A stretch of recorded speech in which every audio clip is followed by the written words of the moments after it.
The summer of 2011 stretched across the Arabian Peninsula like molten gold, and in the coastal city of Jeddah, the air hung thick with salt and secrets. Princess Layla bint Rashid Al Saud stood at the window of her family's seaside palace, watching the Red Sea shimmer under the relentless afternoon sun. She was 15 years old, and the weight of her future had already been decided without her consent. The marble floors beneath her feet were cool despite the heat outside. Everything in the palace was designed for comfort, for luxury, for the appearance of perfection. Crystal chandeliers cast fractured rainbows across pristine white walls. Servants moved like ghosts through corridors lined with gold-trimmed furniture and priceless art. But no amount of beauty could soften the cage Layla felt closing around her. Her mother, Princess Noura, had informed her that morning of the arrangement.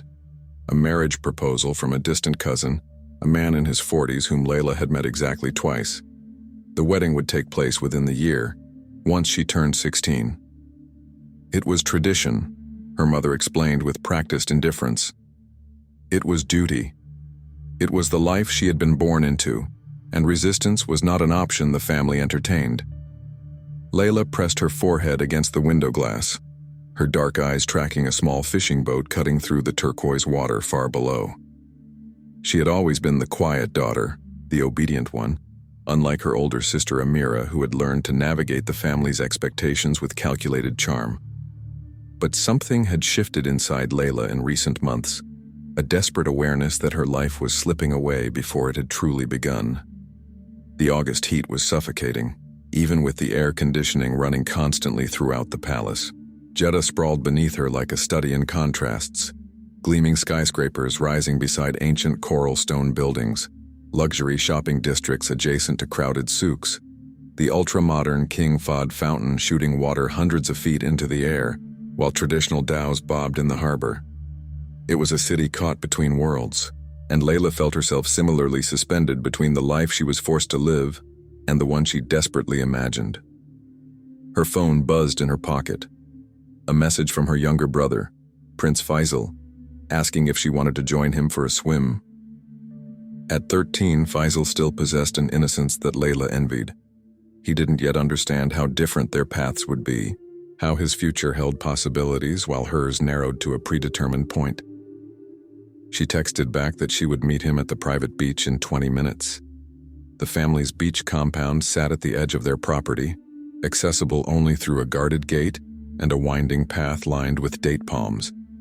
By the time Layla arrived, having changed into a modest swimsuit covered by a long tunic, Faisal was already in the water with two of their bodyguards standing watch from the shore. The Red Sea was bath-water warm, and Layla waded in slowly, feeling the sand shift beneath her feet. Small fish darted around her ankles. Faisal was diving for shells, his head disappearing beneath the surface for long moments before he emerged, triumphant, with some prize clutched in his fist. "Layla, look at this one." He held up a cowrie shell perfectly intact, its surface glossy and patterned. She smiled despite herself. "It's beautiful. You should add it to your collection." The bodyguards remained at their posts, stone-faced and alert, their dark suits incongruous against the beach setting. Layla was never truly alone, never truly free.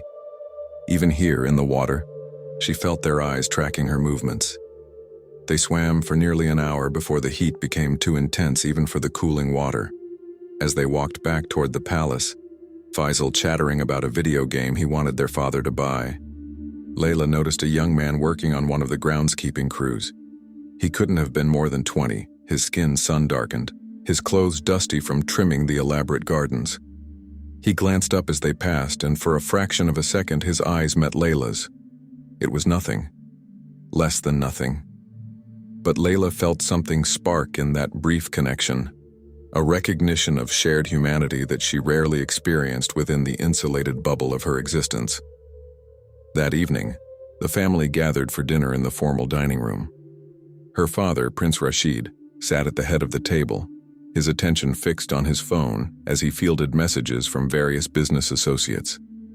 He was a distant man, more comfortable with spreadsheets and oil contracts than with the emotional complexities of his children.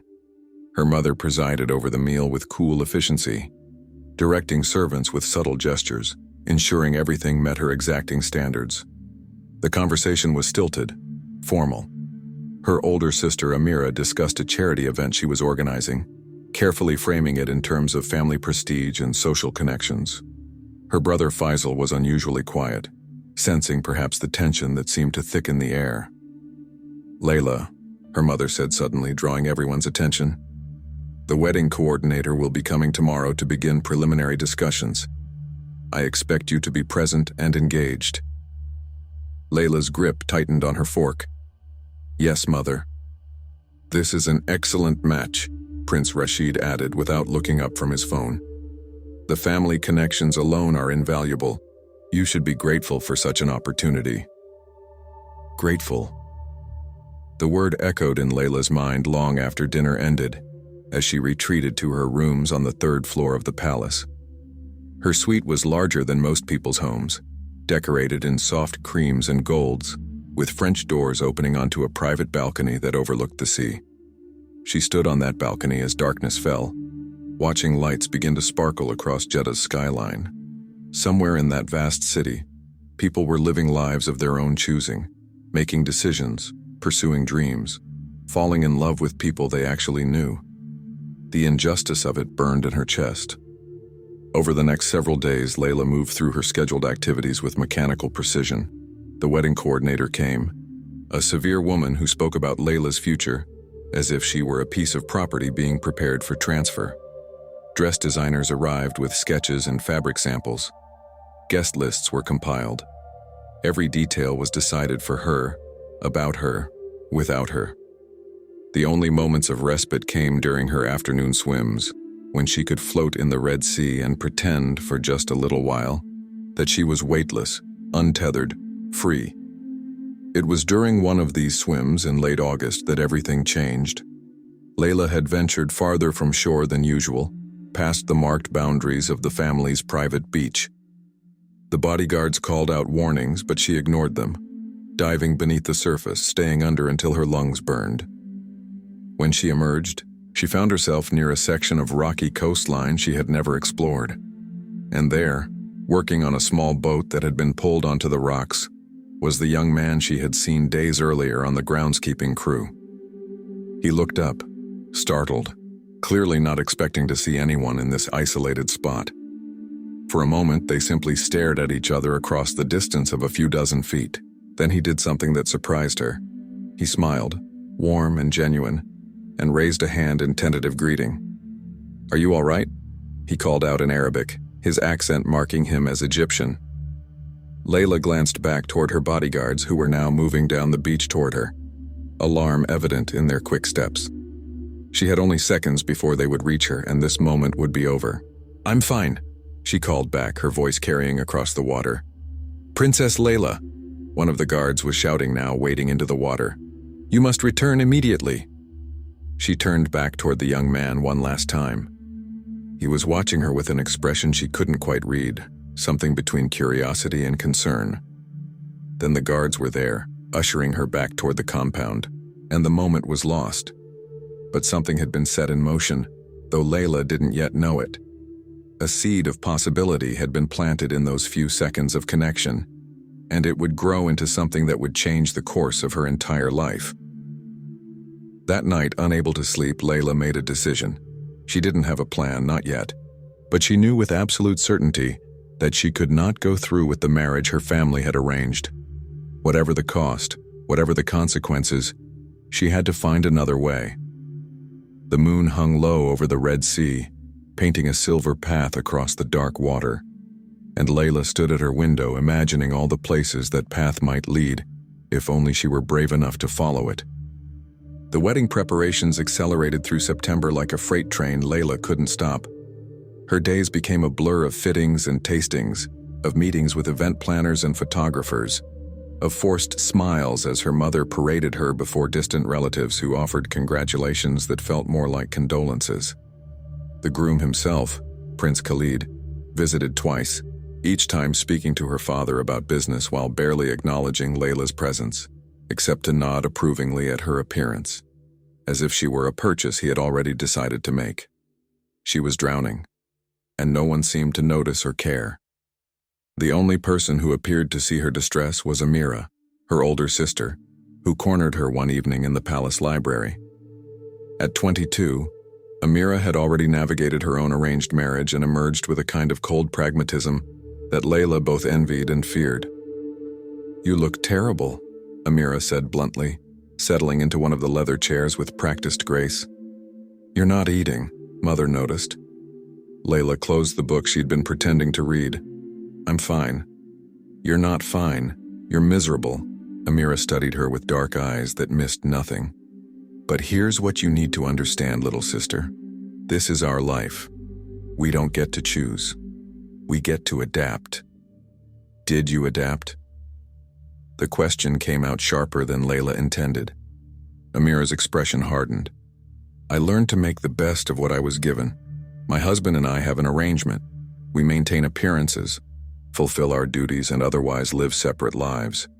It's not love, but it's not misery either. It's survival. That's not enough for me." "Then you're a fool." Amira stood, smoothing her designer dress. "There's no escape from this family, Layla. The sooner you accept that, the easier it will be." But acceptance felt like death to Layla, and as October arrived with cooler temperatures and preparations for her 16th birthday, and the accelerated wedding timeline it would trigger, she found herself taking increasingly reckless risks during her afternoon swims. She pushed farther from shore each day, testing the limits of her bodyguard's patience, exploring the coastline beyond the family's controlled boundaries, and she found herself returning again and again to that rocky section where she had seen the young Egyptian man working on his boat. His name was Omar Hassan. She learned from carefully casual questions posed to some of the household staff. He was 23, from a small village near Alexandria, and he worked multiple jobs in Jeddah to send money back to his family. He did groundskeeping, boat repairs, construction work, whatever he could find. He lived in one of the cramped labor camps on the city's outskirts where foreign workers were housed in conditions the royal family never had to witness. Layla began to see him regularly during her swims, always at a distance, always with her guards nearby. But sometimes he would be working on boats along the coast, and he would look up and meet her eyes, and in those moments, Layla felt seen in a way she never had before. Not as a princess, not as a commodity to be married off, but as a person. It was dangerous and foolish, she knew. Even these distant, silent exchanges could be misconstrued, could bring trouble crashing down on both of them. But she couldn't stop herself from seeking out those moments, those brief connections that felt like oxygen to someone drowning. The breaking point came in mid-October, 3 weeks before her 16th birthday. The wedding coordinator arrived with final guest counts and seating arrangements. 1,200 people would attend the ceremony. The cost would exceed $15 million. Every detail had been decided, finalized, set in stone. As the coordinator spread documents across the dining table, describing the order of events with mechanical precision, Layla felt something snap inside her chest. "I need air," she announced abruptly, standing so quickly her chair scraped against the marble floor. "Layla!" Her mother's voice was sharp with disapproval. "We're not finished." But Layla was already moving, walking quickly through the palace corridors, ignoring the calls behind her. She needed to get out, to get away, to breathe. The walls were closing in. Her future was a cage door swinging shut, and she had only days left before it locked forever. She didn't head for the private beach. Instead, she slipped out through a side entrance used by staff, moving with purpose through the gardens. 2 bodyguards materialized behind her, but she ignored them, following a path she had scouted during sleepless nights when she wandered the grounds trying to exhaust herself enough to sleep. The path led to a maintenance gate in the palace wall, usually locked but occasionally left open by workers coming and going. Today it stood ajar, and Layla didn't hesitate. She slipped through, her guards calling out in alarm, and found herself on a public beach that bordered the family's property.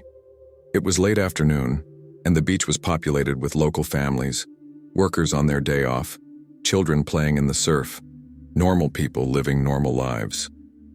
Layla walked among them in her modest dress and headscarf, and for a few precious moments, she was just another girl on the beach. She didn't see Omar until she nearly walked into him. He was crouched beside an overturned boat, repairing a hole in its hull, his hands covered in resin and fiberglass. When he looked up and recognized her, his eyes widened with surprise and something that might have been concern. "Princess," he started, then caught himself, glancing around. "You shouldn't be here, it's not safe." Her bodyguards were shouting now, pushing through the crowd toward her. Layla had perhaps 30 seconds before they reached her and dragged her back to the palace. "I need help," she said urgently, the words tumbling out before she could stop them. "I need to disappear." Omar stared at her, clearly shocked by the request. "What? No, I can't. That's impossible. Do you know what would happen to me if—" "Please." Layla's voice broke on the word. "They're going to marry me off to a man I don't know. I'll never have a choice, never have a life. I'm drowning, and no one will help me." The bodyguards were 20 feet away, 10, their hands reaching for her. Omar's eyes darted between Layla and the approaching men, and she saw the moment he made a decision that would change both their lives. "The boat dock," he said quickly, quietly. "Thursday night, 11 p.m., Pier 7. I can't promise anything, but I know people who might help. Come alone if you can." Then the guards were there, surrounding her, their faces furious and frightened. They grabbed her arms, not roughly but firmly, and began steering her back toward the maintenance gate. One of them was already on his phone, reporting the incident to palace security. Layla let them guide her away, but she turned back once to look at Omar. He was watching her with an expression of deep concern, and she wondered if he would actually be there Thursday night, or if he would think better of getting involved with a runaway princess and the catastrophic consequences that could follow. The aftermath of her escape attempt was severe. Her father raged at the security staff for their incompetence. Her mother confined her to her rooms for the remainder of the week, with guards posted outside her door at all times. Her phone was confiscated. Her internet access was restricted. She was effectively under house arrest. But they had made a crucial mistake. They hadn't moved up the wedding date. They still believed they had time to bring her back into line, to remind her of her duties and obligations. They didn't understand that Layla was already gone in every way that mattered, just waiting for her body to catch up. Thursday approached with agonizing slowness. Layla spent the days planning, thinking through every detail, every obstacle. She would have one chance at this, and if she failed, the consequences would be catastrophic. Not just for her. She could accept punishment for herself, but for Omar and anyone else who helped her. She would be bringing destruction down on innocent people. She almost talked herself out of it a dozen times. Almost convinced herself that Amira was right, that adaptation and survival were enough, that she should be grateful for the privileged prison she had been born into. But then she would think about the next 50 years, married to a stranger, producing children to continue the family line, smiling at events and maintaining appearances while dying inside piece by piece. And she knew she couldn't do it. She would rather die trying to escape than live that half-life. Thursday night arrived wrapped in darkness and unseasonable humidity. Layla waited until after midnight, when the palace settled into its nighttime rhythm. The guards outside her door changed shifts at 12:30, and in that brief window of transition, she made her move. She had prepared carefully, stuffing pillows under her covers to create a sleeping form, leaving her bathroom light on to suggest she was awake but occupied. She had dressed in dark clothes borrowed from a maid's laundry, with her most precious possessions, her mother's locket, some jewelry she could sell, hidden in a small bag. The balcony outside her room overlooked a section of garden with a trellis thick with jasmine vines. Layla had climbed it as a child, and she climbed it now, her heart hammering so hard she thought it might burst from her chest. Every sound seemed amplified. The rustle of leaves, the distant crash of waves, her own ragged breathing. She dropped into the garden and ran. The maintenance gate was locked now, but she had watched the workers and knew where they hid the spare key. Her hands shook as she unlocked it, slipped through, locked it again behind her. Every second felt like an eternity. Every shadow could hide a guard who would stop her, drag her back, end her desperate bid for freedom. The public dock was a 20-minute walk and Layla ran most of it, staying in shadows, avoiding the main roads. Jeddah at night was still alive with activity. Restaurants and cafes remained open, cars cruised the Corniche, couples walked hand in hand in ways that would have scandalized her family. Pier 7 was at the far end of the dock, past the tourist boats and dinner cruises where working vessels were moored. Layla's watch read 11, when she finally reached it, breathing hard, soaked with sweat and salt spray. She didn't see Omar at first, and panic seized her. He hadn't come. He had thought better of this insane plan. She was alone and trapped, and here. The voice came from the shadows beneath the pier. Omar emerged, dressed in dark clothes, his face grim with determination and fear. Behind him, an older man waited on a small fishing boat, its engine running low. "Are you sure about this?" Omar asked quietly. "Once we leave, there's no going back. They'll search for you. They'll never stop searching." Layla thought about her mother's cold efficiency, her father's distant indifference, the wedding dress hanging in her closet like a shroud. She thought about Prince Khalid's appraising eyes and the next 50 years of suffocating duty. "I'm sure," she said. Omar nodded and held out his hand. Layla took it, feeling the calluses on his palm, the strength in his grip, and together they stepped onto the boat that would carry her away from everything she had ever known. As the boat's engine roared to life and they pulled away from the dock, heading out into the darkness of the Red Sea, Layla turned back to look at Jeddah's glittering skyline one last time. She wondered if she would ever see it again, and discovered she didn't care. She was free. The fishing boat cut through the black water of the Red Sea, its engine a steady throb that seemed impossibly loud in the pre-dawn silence. Layla sat huddled in the stern, her arms wrapped around her knees, watching the lights of Jeddah recede into a constellation of glittering points on the distant shore. The reality of what she had done was beginning to settle over her like a weight, both terrifying and exhilarating. Omar stood near the boat's small cabin, speaking in low tones with the captain, an older Egyptian man named Mahmoud, who kept glancing at Layla with expressions that shifted between concern and barely concealed fear. She didn't blame him. Helping a Saudi princess escape was the kind of act that could destroy not just his life, but the lives of everyone connected to him. The wind picked up as they moved farther from shore, carrying the sharp scent of salt and diesel fuel. Layla's headscarf whipped around her face and she pulled it tighter, suddenly aware of how exposed she was out here on the open water. There were Coast Guard patrols, she knew, security forces that monitored the waters around Jeddah for smugglers and illegal crossings. If they were stopped, if they were searched. Here. Omar appeared beside her, holding out a worn jacket. "It gets cold out here before sunrise." Layla took it gratefully, pulling the heavy canvas over her shoulders. It smelled of fish and engine oil and honest work, and she found the scent oddly comforting. Up close in the dim light from the boat's running lamps, she could see Omar's face more clearly than she ever had during their brief encounters on the beach. He had kind eyes, she thought, but there was steel underneath the kindness. You didn't survive as a foreign worker in Saudi Arabia without developing a certain hardness, a protective shell. "Where are we going?" she asked, having to raise her voice over the engine noise. "Port Sudan first," Omar replied, settling onto the deck beside her but maintaining a respectful distance. "Mahmoud has family there. We can rest for a day, then travel overland to Khartoum. From there..." He paused, choosing his words carefully. "From there, it depends on what you want, what your plans are." Plans. The word felt almost absurd. Layla had been so focused on escaping that she hadn't allowed herself to think much beyond that immediate goal. Now the future stretched before her, vast and uncertain and terrifying in its openness.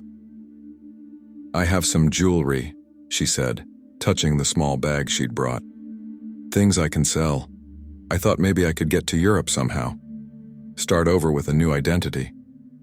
Omar was quiet for a moment, his eyes on the dark water. "It's not that simple. You'll need documents, papers, a passport that isn't flagged by every security system in the world. Money, more than jewelry will bring you. a place to hide while your family searches. He turned to look at her directly. They will search, you understand? They won't stop. A missing princess is an international incident. There will be news coverage, diplomatic pressure, investigations. I know. Layla's voice was barely audible over the engine. I've thought about that. I thought maybe if they found my things, if they thought I had died. A fake death. Omar's expression was unreadable. It's possible, I suppose, but difficult to stage convincingly. They fell silent, and Layla found herself thinking about her family waking up in a few hours to discover her gone, her mother's fury, her father's calculated response, already thinking about damage control and public relations, her younger brother Faisal's confusion and worry. That thought hurt more than the others. Faisal was innocent in all this, and she was about to break his heart. But she couldn't go back. She had crossed a line that couldn't be uncrossed. The hours passed slowly. Mahmoud kept the boat moving at a steady pace, occasionally adjusting their course, but mostly maintaining a heading that took them south along the Saudi coast before angling toward Sudan. As the sky began to lighten in the east, painting the horizon in shades of purple and gold, Layla felt exhaustion creeping over her. She hadn't slept, and the adrenaline that had sustained her through the escape was fading, leaving behind a bone-deep weariness. You should rest, Omar said gently. We have several more hours before we reach Port Sudan. There's a small bunk in the cabin. Layla hesitated, suddenly aware of the impropriety of the situation. She was alone with two men she barely knew, miles from shore, completely dependent on their goodwill. Everything she had been taught about proper behavior, about the dangers of trusting strangers, screamed at her to be cautious. But what choice did she have? She had placed her life in their hands the moment she stepped onto this boat. She made her way to the cramped cabin, finding a narrow bunk that smelled of fish and diesel. Despite everything, despite the discomfort and the uncertainty and the fear, she fell asleep almost immediately, exhaustion overwhelming her racing thoughts. When she woke, the sun was high overhead and the boat's engine had changed pitch. Layla emerged from the cabin, blinking against the bright light, to find that they were approaching land. The Sudanese coast was a brown smudge on the horizon, gradually resolving into details. Low buildings, scattered palms, the industrial sprawl of a working port. Port Sudan, Mahmoud announced, cutting the engine back. We'll dock at the fishing pier. Act like you belong there, don't speak unless necessary. Your Arabic will mark you as Saudi. Layla nodded, her throat tight with nervousness. This was the first real test. If they were stopped, if questions were asked, the whole escape could unravel before it had truly begun. But the docking went smoothly. Mahmoud guided the boat into a slip among dozens of other fishing vessels, and they disembarked with the casual efficiency of people who did this every day. Port Sudan was dusty and hot, less polished than Jeddah but somehow more real. Workers moved cargo, fishermen repaired nets, merchants called out prices for their goods. No one paid particular attention to three more people joining the crowd. Mahmoud led them through a maze of narrow streets to a small house on the edge of the port district. His cousin, a woman named Fatima, welcomed them with cautious hospitality, her eyes sharp with questions she was too polite to ask. She provided food, simple but abundant, and showed Layla to a back room where she could wash and rest. It was only when Layla was alone, standing before a cracked mirror in the tiny bathroom, that she allowed herself to truly look at herself. Her face was sunburned and streaked with salt. Her expensive dress was wrinkled and stained. Her carefully maintained appearance, the polished facade of a princess, had dissolved, revealing something rawer underneath. She looked like a refugee, she realized, which, in a way, was exactly what she had become. That evening, sitting on the floor of Fatima's living room sharing a meal of full mesdames and fresh bread, Omar outlined the next steps. He had contacts in Khartoum, people who specialized in helping those who needed to disappear. It wouldn't be cheap, and it wouldn't be quick, but it could be done. New documents, a new identity, passage to Europe, all of it was possible if they were careful and patient. How long? Layla asked. Months, probably. 3, maybe 4 if we're lucky. Longer if we're not. Omar tore off a piece of bread. You'll need to stay hidden during that time, no contact with anyone from your old life. No social media, no phone calls, nothing that could be traced. I understand. Do you? Omar's voice was gentle but firm. Layla, you're going to be one of the most sought-after missing persons in the world. Your family has resources we can't imagine. Intelligence services, private investigators, diplomatic channels. Every police force in the region will be looking for you. One mistake, one moment of weakness or homesickness, and it's over. Layla met his eyes. I won't make mistakes. I can't afford to. Over the following weeks, they traveled slowly inland, moving from safe house to safe house, always staying ahead of the search that was surely unfolding behind them. Omar's network proved extensive. Foreign workers who had their own reasons to distrust authority. People who understood what it meant to live in the shadows of official society. In a small town outside Khartoum, Layla saw news coverage of her disappearance for the first time.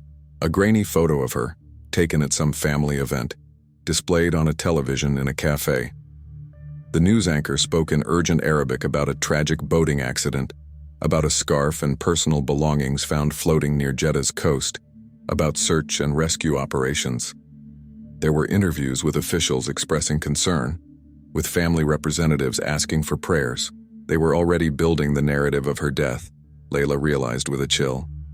Her family was controlling the story, shaping it, preparing the public for an outcome that hadn't yet been confirmed, but that served their purposes better than the truth. That she had run away rather than accept the life they had planned for her. Are you all right? Omar had noticed her reaction to the television. They think I'm dead, Layla whispered. Or they want people to think I'm dead. Is that what you wanted? Was it? Layla thought about her brother Faisal, about her sister Amira, about the grief they must be feeling.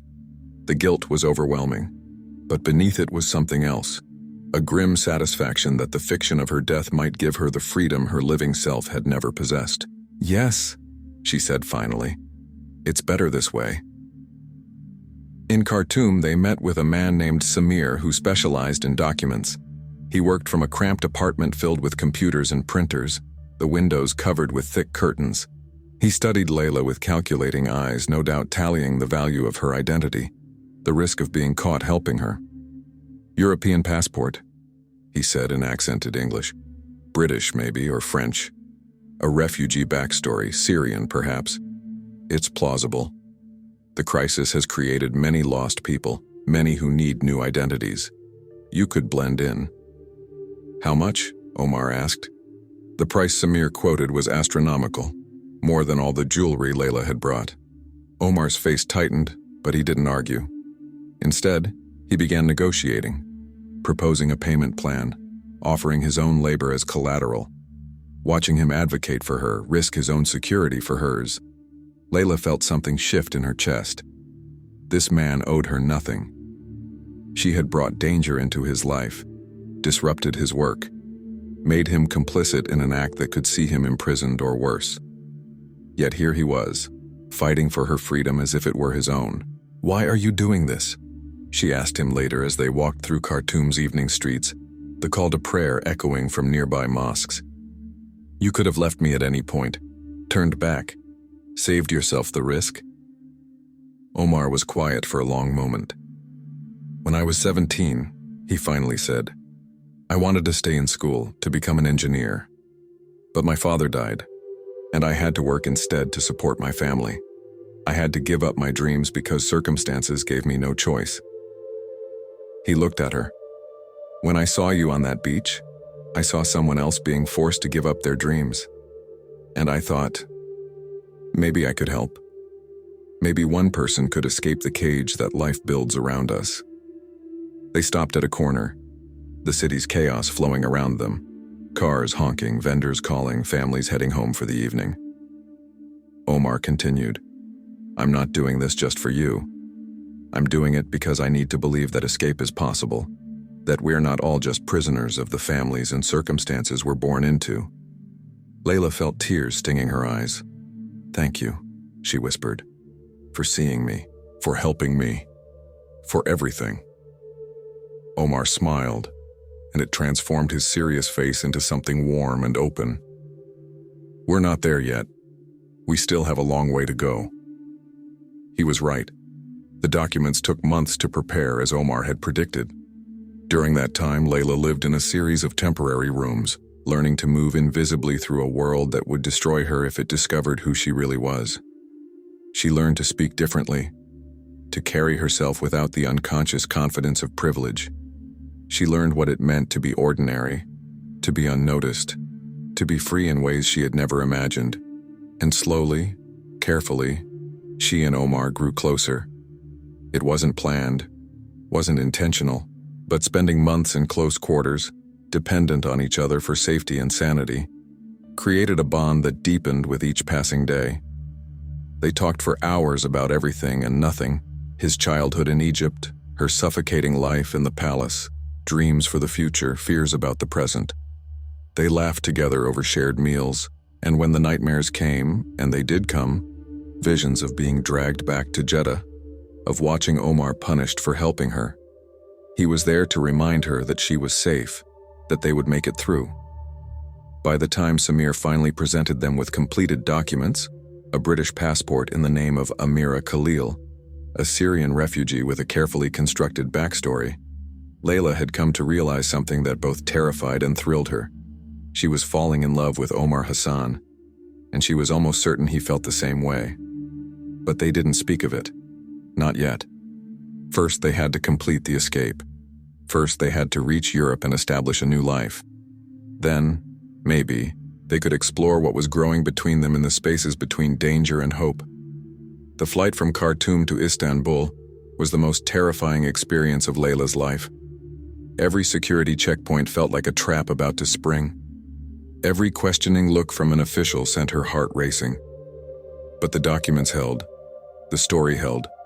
And when the plane finally touched down in Turkey, Layla felt something she hadn't experienced in months, the fragile beginning of hope that she might actually survive this. From Istanbul, they traveled by bus to Greece, joining the flow of refugees making the dangerous journey toward Western Europe. It was slow and difficult and often degrading, but Layla endured it all, knowing that each mile took her further from the life she had fled and closer to whatever future she could build. 15 months after climbing down from her palace balcony, Layla, now Amira Khalil, stood on a street corner in Vienna, Austria, staring at a small apartment building that would become her new home. Omar stood beside her, his hand finding hers, their fingers interlacing naturally. "We made it," she said, barely believing it. "We made it," he agreed. Behind them, the life of Princess Layla bint Rashid Al Saud was buried under months of news stories about tragic deaths and grieving families and memorial services she would never attend. Ahead of them stretched an uncertain but chosen future, and for the first time in her life, Layla was truly free. Vienna in autumn was a revelation. The city wore its history like a comfortable coat: grand imperial buildings standing alongside modern glass structures, cobblestone streets winding through districts where coffee houses had served patrons for centuries. Layla, who had learned to answer only to Amira now, found herself constantly amazed by the simple freedom of walking down a street without guards, of sitting in a cafe without being watched, of existing as just another face in the crowd. The apartment Omar had secured was modest, a 2-bedroom flat on the 4th floor of a building in the Ottakring district, far from the tourist center but close to Vienna's vibrant immigrant communities. The wallpaper was dated, the furniture secondhand, and the heating sometimes stuttered on cold mornings. To Layla, who had grown up in a palace with servants and marble floors, it was perfect.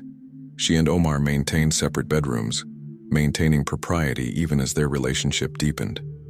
They both knew what was growing between them, but they moved carefully, aware that Layla's emotional state remained fragile beneath her determined exterior. She had nightmares several times a week, dreams of being dragged back to Jeddah, of her father's cold fury, of Prince Khalid's possessive eyes.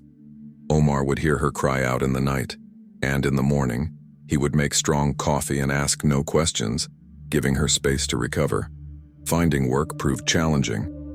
Layla's refugee documents were solid, but her lack of work history raised eyebrows. She had no references, no employment records, no provable skills beyond languages and the kind of refined manners that were useless in the job market. Omar, with his years of manual labor experience, found construction work quickly. But for Layla, the transition from princess to working woman was steep and humbling. She finally secured a position at a small bookshop in the 7th District, a cramped space filled with German literature and foreign language sections. The owner, Frau Hoffmann, was a sharp-eyed woman in her 60s who asked pointed questions about Amira's background, but seemed satisfied with the rehearsed story about fleeing Syria, losing family in the war, making the difficult journey to Europe. "You speak good German for a refugee," Frau Hoffmann observed during the interview. "I studied languages," Layla replied, which was true enough. Her palace education had included French, English, and German tutors. "I always loved books." Something in her earnestness must have convinced the older woman, because she offered Layla the job at minimum wage, 20 hours per week. It wasn't much, but combined with Omar's construction work, it was enough to cover rent and basic expenses. For the first time in her life, Layla understood the weight of bills and budgets, the calculation of whether they could afford meat this week or should stick to lentils and rice. The work itself was soothing. Layla spent her days shelving books, helping customers find titles, learning the rhythms of the small shop. Frau Hoffmann was demanding but fair, and she seemed to appreciate Layla's careful attention to detail, her ability to discuss literature knowledgeably with the shop's more academic customers. Months passed in this new routine. Winter arrived, blanketing Vienna in snow, and Layla experienced her first real winter. Not the mild cool of a Saudi winter, but genuine cold that bit at exposed skin and turned breath to fog. She and Omar bought secondhand coats from a charity shop and learned to layer clothing, to navigate icy sidewalks, to appreciate the warmth of their small apartment after long days in the cold. They celebrated Christmas quietly, not for religious reasons but simply to participate in the city's festive atmosphere. They walked through the Christmas markets, drinking glühwein and eating roasted chestnuts, watching children ride carousel horses and families shop for gifts. Layla found herself crying unexpectedly, overcome by the simple normalcy of it all, the freedom to be just another person in the crowd. "Are you all right?" Omar asked, his arm around her shoulders. "I'm happy," she said, and realized it was true. Despite the nightmares, despite the constant low-level fear of discovery, despite living on the edge of poverty, she was happier than she had ever been in the palace. It was in January, as a new year began, that their relationship finally shifted from friendship to something more. They had been watching a movie in their small living room, sitting close together on the worn couch for warmth as much as companionship. When the film ended, neither moved to turn off the television. They simply sat in the flickering light, and when Omar turned to look at her, Layla saw in his eyes everything she had been feeling for months. "Amira," he said softly, using the name that had become her identity. "I need to tell you something." "I know," she whispered. "I feel it too. This is complicated. Your situation, your family, the danger. I don't care about any of that." Layla took his hand. "For the first time in my life I get to choose, and I choose you." They kissed then, tentatively at first, then with growing confidence. And later, when Omar asked if she was certain, when he gave her every opportunity to reconsider, Layla simply led him to her room and closed the door on all the reasons why this was impossible. In the months that followed, they built a life together that was simple but genuine. They married in a quiet civil ceremony at the Vienna registry office, with Frau Hoffmann and one of Omar's co-workers as witnesses. There was no grand celebration, no family members, no traditional ceremony, just two people making vows to each other in a language neither had been born speaking, promising to build a future together, despite the shadows of the past. Layla took Omar's last name, becoming Amira Hassan. The finality of it felt both terrifying and liberating, another layer of distance between her present self and the princess she had been. By summer, Layla discovered she was pregnant. The news brought joy mixed with fear. A child would make them more visible, more connected to official systems, hospitals, birth certificates, pediatric appointments. Every interaction with authority was a risk. But beneath the fear was something else. Fierce protectiveness and love for this new life growing inside her. "We'll make it work," Omar promised, his hand on her still flat stomach. "We've come this far. We'll figure out the rest." The pregnancy was difficult. Morning sickness plagued her through the first trimester, and her body struggled to adjust. She had to reduce her hours at the bookshop, which strained their already tight budget. But Frau Hoffmann, who had grown fond of her quiet employee, was understanding and even helped them navigate the Austrian healthcare system. It was through prenatal appointments that Layla got her first real glimpse of the life her son, the ultrasound revealed a boy, would have. The doctor, a kind Turkish woman, spoke to her in German about nutrition and exercise, about preparing for childbirth, about the resources available to refugee families. No one questioned Amira Hassan's right to these services. No one treated her as anything other than another immigrant mother-to-be trying to build a life in a new country. Omar became fiercely devoted during the pregnancy, working longer hours to make up for Layla's reduced income, coming home exhausted but always finding energy to ask how she felt, to rub her swollen feet, to talk to their unborn son through Layla's growing belly. "What should we name him?" Layla asked one evening, lying on the couch with her head in Omar's lap. "Something strong," Omar said thoughtfully. "Something that honors both of our worlds." They settled on Tariq, a name with Arabic roots meaning morning star, but common enough in Europe not to draw particular attention. Tariq Hassan, a name that belonged to no kingdom or royal lineage, just a boy whose parents had chosen each other against impossible odds. The birth itself was harder than Layla had imagined. 23 hours of labor in a Vienna hospital, with only Omar by her side instead of the army of servants and medical specialists a princess would command. She screamed and swore and at one point told Omar she hated him for doing this to her. But when Tariq finally emerged, small and squalling and perfect, Layla felt something shift fundamentally in her understanding of love and purpose. "He's beautiful," Omar whispered, tears streaming down his face as he held his son for the first time. "He's perfect." Layla, exhausted and overwhelmed, could only nod. This tiny human, weighing less than 4 kilograms, was the most precious thing she had ever created. He was also the most damning evidence of her forbidden life, proof that Princess Layla bint Rashid Al Saud, officially dead for over 2 years now, had not only survived, but had married and borne a child with a common Egyptian worker. If her family ever discovered the truth, the consequences would be catastrophic. But looking at Tariq's tiny face, his eyes squeezed shut against the harsh light of the world, Layla found she couldn't regret any of it. This was worth every risk, every sacrifice, every nightmare that still woke her in the darkness. The first months of motherhood were simultaneously the hardest and most fulfilling period of Layla's life. Tariq was a difficult baby, colicky, sleeping only in short bursts, demanding constant attention. Layla's body ached from the birth and from the endless cycle of feeding, changing, soothing. She and Omar existed in a fog of exhaustion, taking turns walking the floor with their crying son at 3 a.m, subsisting on cold coffee and whatever food they could eat with one hand. Frau Hoffmann gave Layla an extended maternity leave, longer than strictly required, and when Layla finally returned to the bookshop part-time, she brought Tariq with her. The older woman proved to have a surprisingly soft spot for babies, often watching him in the back office while Layla worked the shop floor. "He has your eyes," Frau Hoffmann observed one day, studying Tariq as he gurgled in his carrier. "But his father's stubborn chin," Layla smiled, adjusting Tariq's blanket. "Poor child. Between Omar's stubbornness and my determination, he doesn't stand a chance."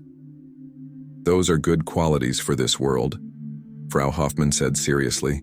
"He'll need them." As Tariq grew from newborn to infant, beginning to smile and babble and track movements with his dark eyes, Layla found herself thinking more and more about the future.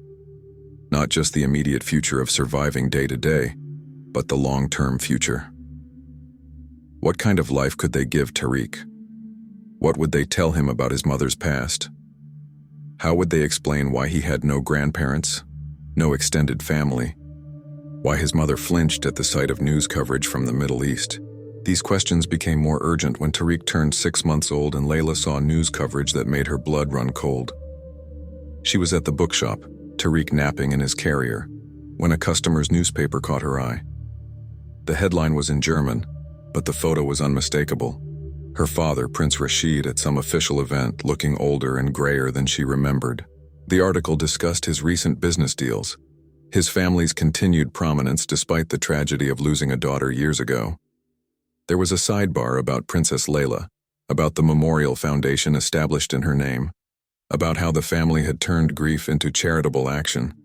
They had fully committed to the fiction of her death, Layla realized. They had built monuments to a lie, had created an entire mythology around the dutiful daughter lost too soon. The real Layla, the one who had run away rather than submit, who had chosen love over duty, who had borne a child in defiance of everything her family stood for, had been erased. Part of her felt a grim satisfaction. Let them think her dead.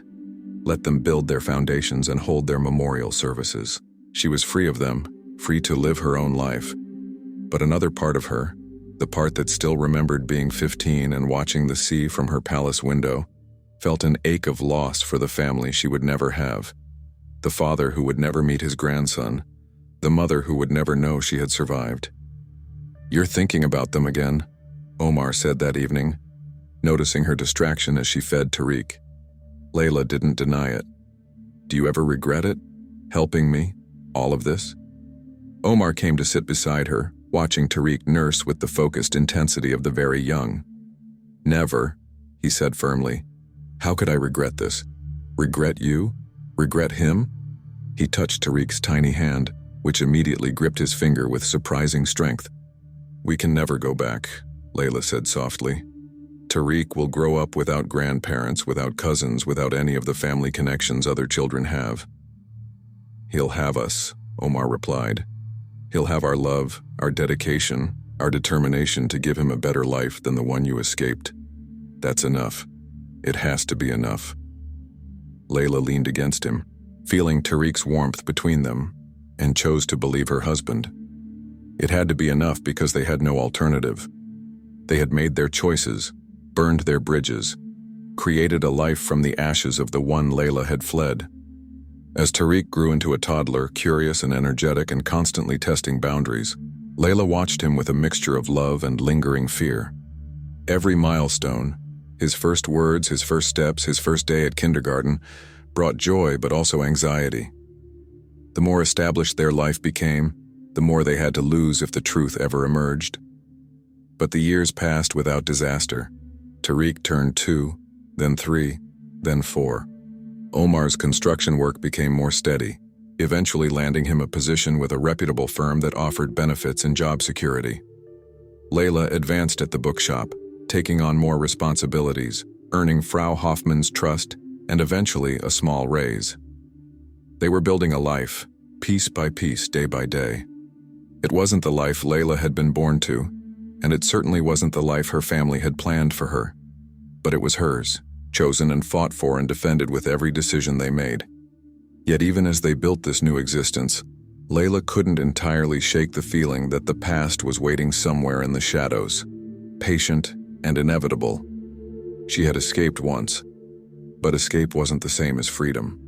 True freedom would mean no longer living in fear of discovery, no longer checking over her shoulder, no longer worrying that one wrong move would bring her carefully constructed world crashing down. And as Tariq approached his 5th birthday in 2018, as he started asking questions about why he didn't have grandparents like other children, why his mother sometimes cried for no reason, why they never visited the countries his parents came from, Layla began to realize that the secrets she carried weren't just her burden to bear. They were shaping her son's life too, creating absences and silences that he was beginning to notice. The question was no longer just whether they could keep hiding. It was whether they should. And if not, what would it cost to finally step into the light? The call came on a Tuesday afternoon in March 2023, 12 years after Layla had climbed down from her palace balcony and disappeared into the night. She was at the bookshop sorting through a shipment of new arrivals when her phone buzzed with an unknown number. Layla had learned long ago not to answer unknown calls, but something made her hesitate, her finger hovering over the decline button. Against her better judgment, she answered. Amira Hassan? The voice was male, speaking English with a British accent. Yes, Layla replied cautiously, her heart rate already accelerating. Who is this? My name is David Morrison. I'm a journalist with The Guardian. I'm working on a story about missing persons from the Gulf states, and I'd like to ask you some questions. The world seemed to tilt sideways. Layla gripped the edge of the table to steady herself. I don't know what you're talking about. I'm Syrian. Mrs. Hassan, I know who you are. Morrison's voice was gentle, but firm. Or rather, who you were. I've been researching this story for 2 years. I have documents, photographs, witness statements from people who helped you escape. I'm not here to expose you or cause trouble. I just want to understand your story. Layla's mind raced. How had he found her? What did he actually know? How many people had he told? I have nothing to say to you, she managed, her voice shaking. I understand your fear, but others are looking for you too, people with less benign intentions.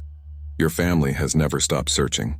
They've hired private investigators, used diplomatic channels, monitored financial records.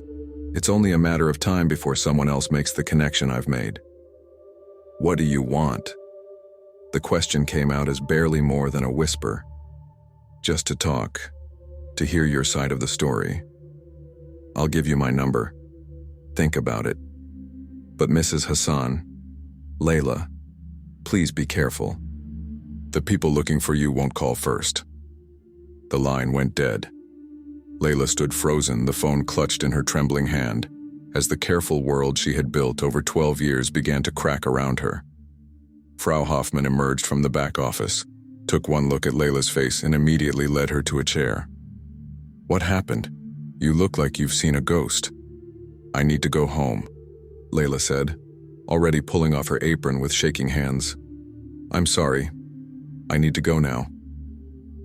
She barely remembered the tram ride back to Ottakring, her mind spinning through possibilities and disasters. How much did this journalist actually know? Who else had he talked to? Had he already published something? Was her face about to be splashed across international news, destroying everything they had built? Omar was home early, working on some paperwork at their small kitchen table. He looked up when she burst through the door, and his expression immediately shifted to alarm. What's wrong?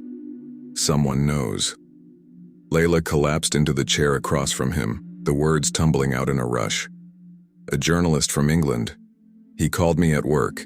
He knows who I am. Omar. He knows about the escape, about the people who helped us. He said others are looking for me too. Omar's face went pale. Did he threaten you? Did he say what he wants? He wants an interview. He says he's been researching for 2 years. Layla's hands were still shaking. What if he publishes something?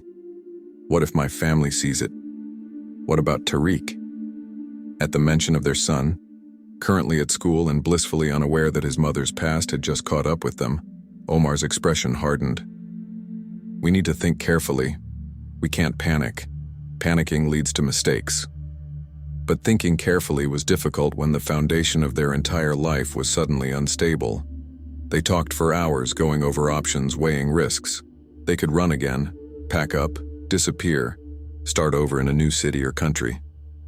But Tariq was in school now, had friends, had a life, and they were tired of running. They could ignore the journalist, hope he went away or lost interest. But Morrison's warning echoed in Layla's mind. Others were looking, people with less benign intentions. If a journalist could find her, so could her family's investigators. Or they could talk to Morrison, try to control the narrative, tell their story on their own terms before someone else told it for them. I don't know what to do, Layla admitted as darkness fell outside their window. For 12 years we've survived by being invisible, but maybe invisibility isn't enough anymore. Omar reached across the table and took her hands. Whatever we decide together. That hasn't changed. Over the next few days, Layla lived in a state of heightened anxiety. Every stranger on the street seemed suspicious. Every car that parked near their building might contain watchers. She jumped at unexpected sounds and couldn't sleep without medication. The nightmares she had mostly conquered returned with renewed intensity. Visions of being dragged back to Jeddah, of Tariq being taken from her, of Omar imprisoned for the crime of helping her escape. Meanwhile, she researched David Morrison obsessively.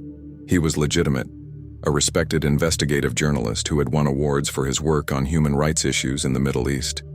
His articles were thorough, well-sourced, and generally sympathetic to those caught in difficult situations. If she had to trust a journalist with her story, he seemed like a reasonable choice. But trust was a luxury she could barely afford. On Friday evening, after putting Tariq to bed and ensuring he was deeply asleep, Layla and Omar sat down at their kitchen table with Morrison's number on the screen between them. "Are you sure about this?" Omar asked. Layla thought about the life they had built, the careful lies and half-truths that had protected them. She thought about Tariq growing up in the shadow of secrets he couldn't understand. She thought about the woman she had been at 15, trapped and desperate, and the woman she had become, a mother, a wife, a survivor. "No," she admitted. "But I'm tired of hiding. I'm tired of being afraid. Maybe it's time to stop running and start living." She dialed the number. Morrison answered on the second ring. "Mrs. Hassan, I'm glad you called." "I'll talk to you," Layla said, her voice steadier than she felt. "But I have conditions. My son's identity stays protected. My husband's full story stays private. He's done nothing wrong except help someone in desperate need. And I want final approval over anything you publish." "I can agree to the first two conditions absolutely," Morrison replied. "The third is more complicated. Journalistic integrity requires independence. But I can promise that I'll share the article with you before publication, and I'll seriously consider any concerns you raise." It wasn't perfect, but it was something. They arranged to meet the following week at a cafe in the First District, far from Layla's usual haunts. She spent the intervening days preparing, remembering, trying to organize 12 years of running and hiding into a coherent narrative. The night before the meeting, she lay awake beside Omar, listening to him breathe in the darkness. "What if this is a mistake?" she whispered. "Then we'll deal with it," he replied, his voice rough with exhaustion. "We always have." The cafe Morrison had chosen was small and quiet, tucked into a side street near St. Stephen's Cathedral. Layla arrived early, her heart pounding, and ordered a coffee she couldn't drink. When Morrison walked in, a man in his 40s with graying hair and kind eyes behind wire-rimmed glasses, she felt simultaneously relieved and terrified. "Thank you for meeting me," he said, settling into the chair across from her. "I know how difficult this must be." "You have no idea," Layla replied. For the next 3 hours, she told him everything. The arranged marriage she had fled, the desperate escape, the months of hiding, the false documents and new identity. She told him about Omar, about falling in love in safe houses across North Africa, about building a life in Vienna. She told him about Tariq, about the joy and terror of raising a child who could never know his true heritage. Morrison listened intently, occasionally asking clarifying questions, taking notes, but also just listening with what seemed like genuine empathy. "Why tell this story now?" he asked finally. "After 12 years of successful hiding?" Layla considered the question carefully. "Because hiding isn't the same as living," she said. "And because my son is getting older, asking questions I can't answer honestly. I don't want him to grow up thinking his mother is ashamed of who she is or where she came from. I want him to understand that sometimes the bravest thing you can do is choose your own path, even when the whole world tells you it's impossible." Morrison nodded slowly. "And you understand that publication will likely trigger a response from your family? That it could bring exactly the kind of attention you've been avoiding?" "Yes." Layla's voice was quiet but firm. "But maybe it's time to stop letting fear make my decisions. I've been dead for 12 years. Maybe it's time to live." As she walked out of the cafe 2 hours later, the spring sunlight warm on her face, Layla felt something she hadn't experienced in over a decade, a sense of possibility that wasn't entirely overshadowed by fear. She had taken control of her narrative, had chosen to step forward rather than continue retreating into shadows. Whatever came next, whether it brought disaster or liberation, at least it would be faced on her own terms. She pulled out her phone and texted Omar, "It's done. Coming home." His reply came instantly, "We're ready. Whatever happens, we're ready." The article published on a Thursday morning in late April, exactly 3 weeks after Layla's meeting with David Morrison. She woke to find her phone flooded with messages from numbers she didn't recognize, her email inbox overflowing, and Omar sitting at the kitchen table with his laptop open, his face pale. "It's everywhere," he said quietly. BBC, Al Jazeera, CNN, everyone's picked it up. Layla sat beside him, her heart in her throat, and read the headline, "The Princess Who Chose Freedom. How a Saudi royal faked her death to escape an arranged marriage." Morrison had been true to his word. The article was thorough but compassionate, presenting Layla's story as one of courage rather than scandal. He had protected Tariq's identity completely, referring to him only as her young son, without naming him or including photographs. Omar was portrayed sympathetically as the man who had risked everything to help someone in desperate need, but the revelation itself was explosive. The Guardian's investigation had confirmed what the Saudi royal family had never publicly admitted, that Princess Layla's death had always been suspicious, that search efforts had continued long after her memorial service, that private investigators had been tracking leads across multiple continents for over a decade. "They're going to come for us," Layla whispered, reading through the comments and reaction pieces already flooding social media. Some praised her courage. Others condemned her for abandoning her family and duty. Many simply expressed shock that she had survived and remained hidden for so long. "Maybe," Omar agreed. "But now the whole world is watching. That makes it harder for them to act quietly." He was right.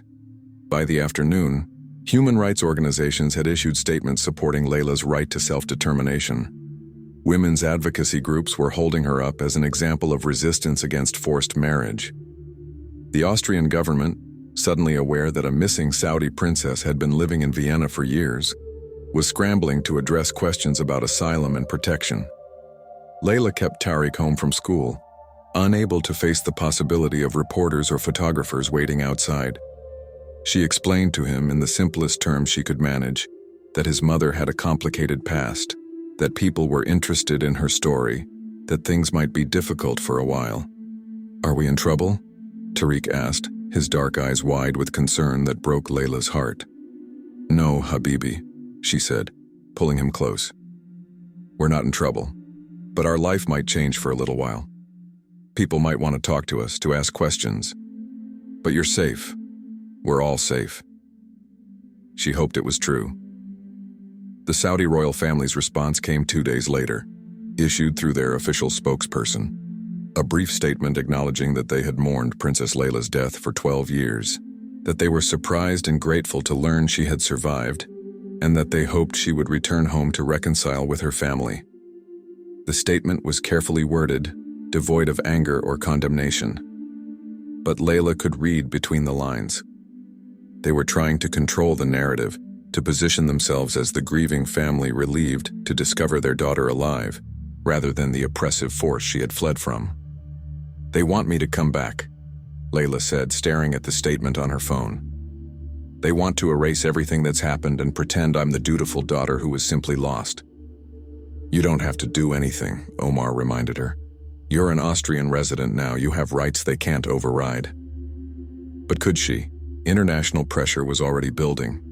Saudi officials were making diplomatic inquiries.